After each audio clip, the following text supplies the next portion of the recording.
A New York magazine has named Birmingham as one of its top winter destinations for 2013, praising it for its culture and choice of restaurants. Well, last year, nearly 52 million tourists visited New York City, whereas 33.8 million made the trip to Birmingham. And there are currently 67 Michelin-starred restaurants in New York. In Birmingham, there are 4. The latest star was awarded last month. Top attractions in the Big Apple include the Empire State Building and the Statue of Liberty. In Birmingham, the Canals and Think Tank Science Museum often draw in the crowds. Joining me now to discuss the profile of the city is Emma Gray from Visit Birmingham and Anne Tonks, New Yorker, who now runs Opus restaurant in Birmingham. Good evening to both of you. So Emma, it's your job to sell Birmingham across the world, so give us your kind of 20-second pitch for the city. We've seen an 11% increase over the last 8 years of visitors, so we've had a lot of people coming to Birmingham and experiencing the city.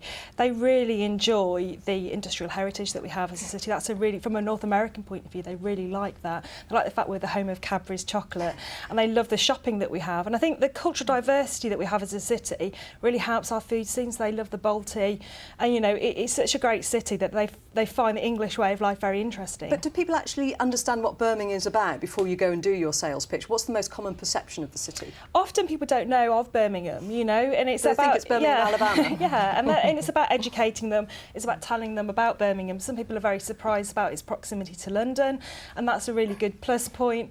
And also they like the fact that you can use Birmingham as a base and tour the rest of the country. So go to Stratford-upon-Avon, etc. And you've made this country your home for a few years now, yes, it's fair to say. Yes. So what's Birmingham got that other cities don't have? Well, I moved to Birmingham about 20 years ago, and to me, the extremely exciting thing about Birmingham is it was a city that was changing. I've lived through so much change, cultural change, massive change in the restaurant industry. It's been a city where I've really felt like almost anything could happen.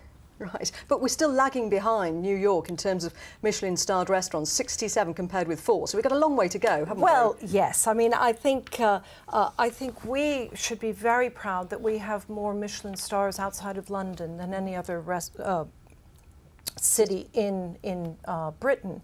But it's not just the Michelin stars. I think one of the great things that we've got in Birmingham is this great explosion of independent restaurants, many of them really boasting homegrown talent. So many chefs in the city are actually from Birmingham, which I think is something we should be very proud of. So Emma, things going well for the city at the moment, but what more does it need to do to continue to pull in those visitor numbers? Yeah, we're doing really well. We've had a lot of physical development in the city, and that's really put us in a good position to getting visitors into Birmingham.